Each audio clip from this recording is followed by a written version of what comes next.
합니다. 마태복음 16장 21절에서부터 26절까지 교독하도록 하겠습니다. 제가 먼저 봉독합니다. 이때로부터 예수 그리스도께서 자기가 예루살렘에 올라가 장로들과 대제사장들과 서기관들에게 많은 고난을 받고 죽임을 당하고 제3일에 살아나야 할 것을 제자들에게 비로소 나타내시니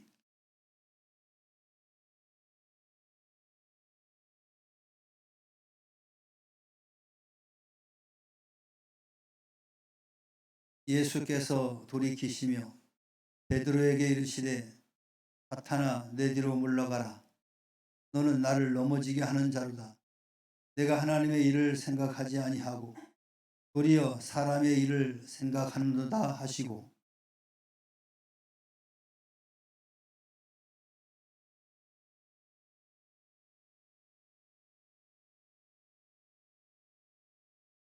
누구든지 제 목숨을 구원하고자 하면 잃을 것이요 누구든지 나를 위하여 제 목숨을 잃으면 찾으리라. 사람이 만일 온 천하를 얻고도 제 목숨을 잃으면 무엇이 유익하리요? 사람이 무엇을 주고 제 목숨과 바꾸겠느냐? 아멘. 할렐루야. 우리 옆 사람과 인사합시다. 축복합니다. 사랑합니다. 물된 동상 같은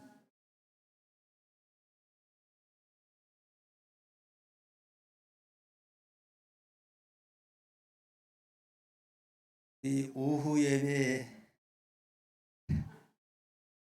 참석하시는 분들은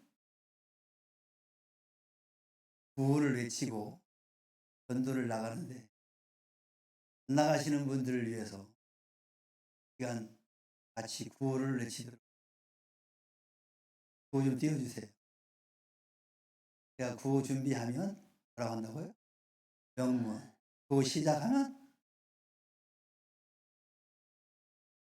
그 두 번 하시고 그 다음에 전도하겠습니다. 아멘, 아멘, 아멘. 이게 우리 구호입니다. 무슨 구호라고요?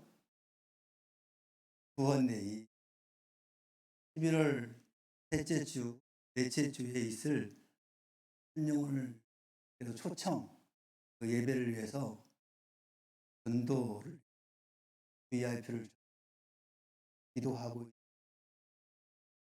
여러분 모두가 동참한다는 거 시작하도록 하겠습니다. 구호 준비! 구호 시작! 한 영혼을 주님께로 한 영혼을 주님께로 전도하겠습니다. 아멘, 아멘, 아멘. 박수는 아예 치지 한 번 더 하려고 그러는데 그만하겠습니다. 박수 치니까 그만하라고 해요. 지난 설교에서 제자란 예수님의 생애와 교훈, 그 인격과 사역을 배우기 위하여 그를 따르며 닮아가는 사람이 제자다라고 말씀을 드렸습니다. 예수 그리스도를 따른다는 이 제자도의 의미가 어디에 있을까요? 예수님께서는 본문의 말씀에서 그것은 바로 십자가를 지는 생활이다라고 교훈하고 있습니다. 본 16장 13절 16절에서 보여주는 바와 같이 예수님께서는 가이사랴 빌립보 지방에서 제자들에게 두 가지 질문을 하고 계십니다. 그 첫째는 사람들이 나를 누구라 하느냐라고 질문합니다. 그때 제자들은 베레 요한, 엘리야요, 에레미야요 또는 선지자 중에 하나라고 그 사회에서 영광스러운 민족적 영웅들과 자리를 같이 하는 인물로 간주한다라고 대답을 합니다. 그때 예수님께서 두 번째 질문합니다. 그러면 너희는 나를 누구라 하느냐? 제자들의 견해를 묻습니다. 이 제자들 사회에서 대변하는 베드로 사도는 주는 그리스도시요 살아계신 하나님이시요 하나님의 아들이시니다라고 대답을 합니다. 이는 예수님을 구주로 고백하는 그런 고백이었죠. 그러나 유대 사회의 이 통상적인 메시아에 대한 생각을 뛰어넘지 못한 것이었습니다. 왜냐하면 베드로 사도는 예수님을 영광 받으실 구주로 여겼고 그를 따르면 자신도 권세와 영광을 누릴 줄로 오산하고 있다는 것입니다. 그 근거는 21절에 있습니다. 고난을 받고 죽임을 당하고 제3일에 살아나야 할 것이다 라고 예수님께서 말씀하실 때 베드로 사도는 22절에 주여 그리 마옵소서 이 일이 결코 주께 미치지 아니하리다 라고 말했기 때문에 그렇습니다. 예수님이 이 땅에 오신 것은 고난받고 죽임 당하고 부활하시고 승천하시며 우리의 모든 죄를 감당하시기에 오신 분이었다는 것입니다. 그런데 베드로는 그렇게 하지 말라는 겁니다. 이 말씀 속에서 베드로가 대변하고 있는 것들은 당시에 유대인들이 갖고 있는 메시아 사상과 똑같다는 거예요. 그때 예수님께서는 이 베드로의 잘못된 생각을 책망하셨습니다. 하나님의 일보다 사람의 일을 생각한다라고. 그 이후로 예수님은 십자가를 지고 죽임을 당하고 제3일에 살아날 것을 공개적으로 말씀을 하셨습니다. 더욱이 야심만만한 이 제자들에게 너희가 나를 따르려면 자기 십자가를 지고 오라라고 말씀하신 것입니다. 그러면 예수님을 따른다는 의미가 어디에 있습니까?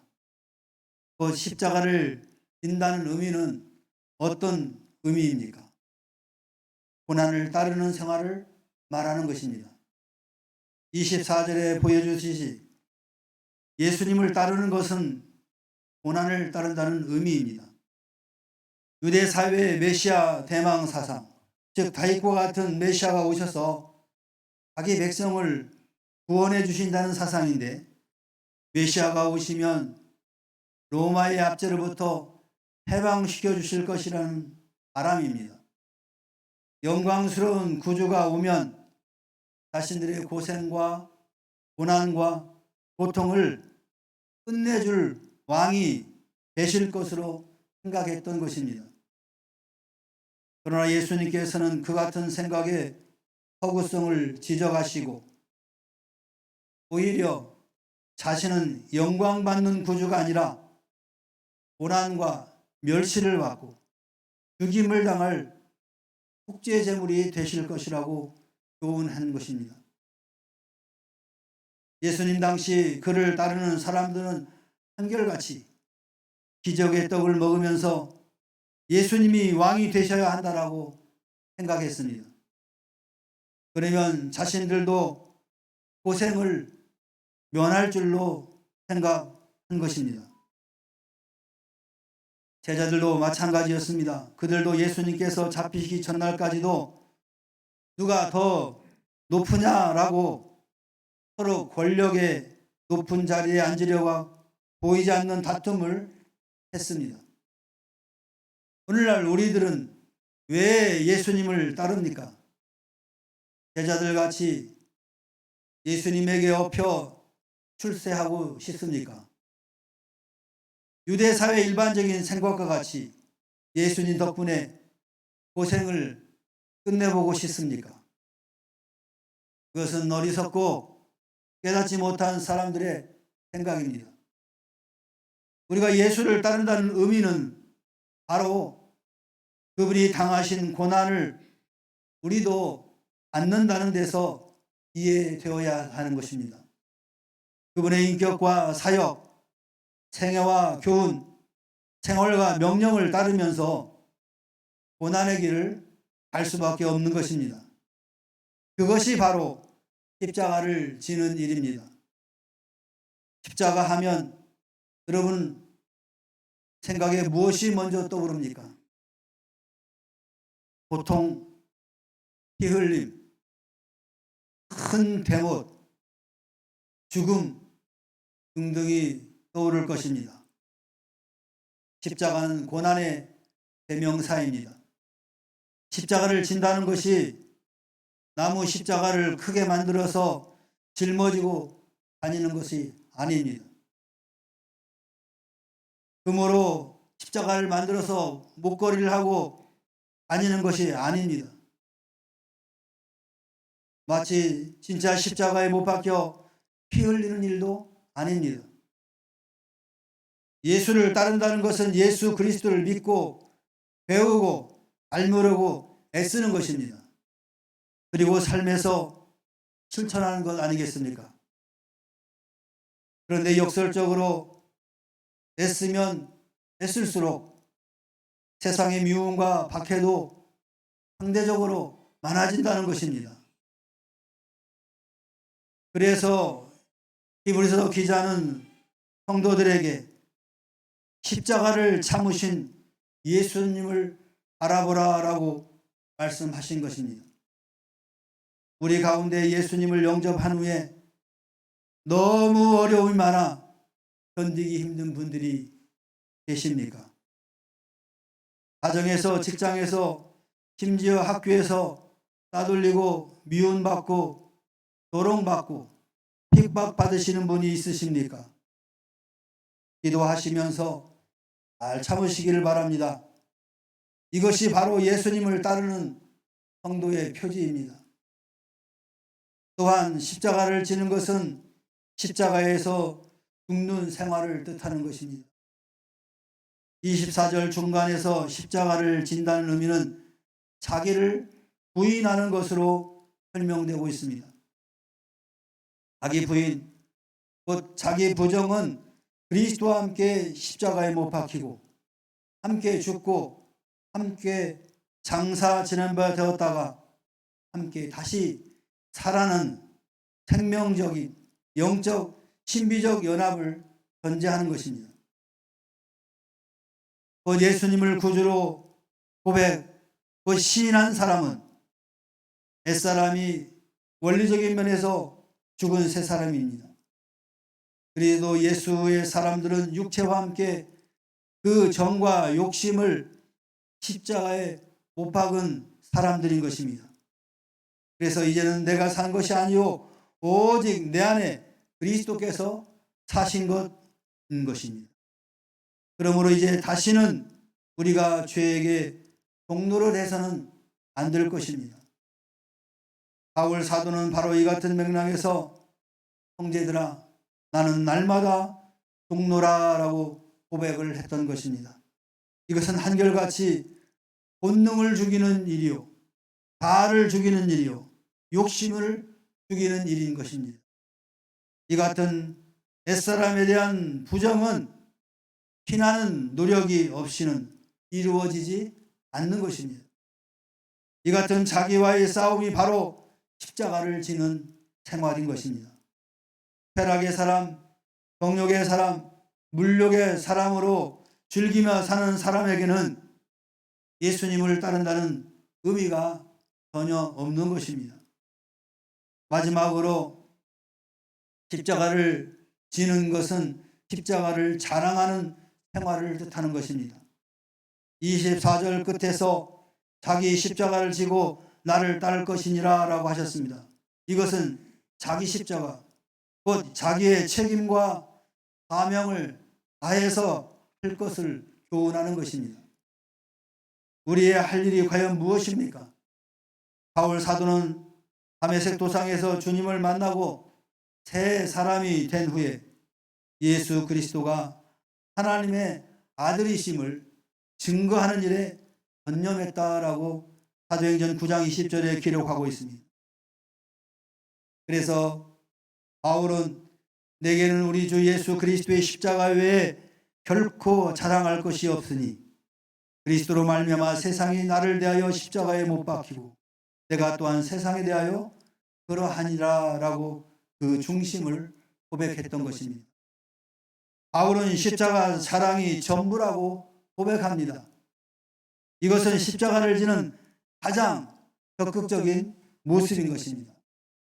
여러분은 십자가를 자랑하는 생활을 하고 있습니까? 내 가족과 친족과 이웃이 나의 십자가를 볼 수가 있습니까? 우리에게는 전도와 교육의 사명이 있습니다. 이는 한결같이 예수님을 자랑하는 사역입니다. 가정과 직장 그리고 학교에서 예수님을 자랑하려면 말만으로는 잘 안 됩니다. 이에 버금가는 인격과 생활이 받쳐주어야만 하는 것입니다. 이것이 결코 쉬운 일이 아님을 우리는 잘 압니다. 그러므로 어디에서나 전도하려면 그에 앞서 우리가 더 많은 희생적인 삶을 살아야 하는 것입니다. 억울한 일이 있어도 인내하셔야 됩니다. 무시당하는 일이 있어도 조롱당하는 일이 있어도 인내해야 하는 것이죠. 우리는 희생 없이 예수님의 십자가를 사랑할 수 없습니다. 십자가의 희생적 죽음은 희생적 삶을 통해서만 전달되는 것입니다. 그래서 바울 사도는 그리스도의 남은 고난을 그의 몸된 교회를 위하여 내 육체에 채우노라 라고 한 것입니다. 우리도 주의 몸된 교회를 위하여 예수 그리스도의 섬김과 희생의 십자가, 고난과 세상 유혹의 십자가, 조롱과 핍박의 십자가를 채워나가시기를 소망합니다. 사랑하는 성도 여러분, 내 가정, 교회, 직장, 십자가를 지고 있습니까? 십자가를 믿는 표시는 십자가 배지가 아니라 십자가 같은 고난을 감당하며 자신을 죽이며 십자가를 자랑하는 데 있습니다. 우리 교회는 한 영혼을 주님께로 초청을 위해 각자 전도 대상자들을 정하고 기도하고 있습니다. 이제는 십자가를 마음껏 자랑하시기 바랍니다. 십자가는 결코 부끄러운 것이 아닙니다. 우리를 살리는 복음의 핵심입니다. 십자가를 지는 생활은 하루아침에 이루어지는 것은 아닙니다. 그러므로 꾸준한 훈련이 필요한 것입니다. 제자는 태어나는 것이 아니라 만들어지는 것입니다. 우리 모두 신실한 제자가 되기를 주의 이름으로 축원합니다. 축원합니다. 우리 찬양 하나 합시다. 내 마음의 주를 향한 사랑이 내 마음의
따르는 십자가, 조롱과 핍박의 십자가, 우리 모두 이 십자가를 지고 주를 따르는 성숙한 제자들이 되게 하옵소서. 우리 다 같이 주여 한번 외치고 간절한 마음으로 기도하겠습니다. 주여,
이제는 우리 구주 예수 그리스도의 은혜와 하나님 아버지의 무한하신 사랑과 성령님의 내주 임재 교통하심이 고난의 십자가를 지고 주님을 따르겠다고 다짐하고 결단하는 사랑하는 주의 자녀들 심령회와 그들의 가정과 직장과 사업과 생업 위에, 그리고 이 나라와 이 민족과 교회 위에 지금으로부터 영원토록 함께 있을지어다. 아멘.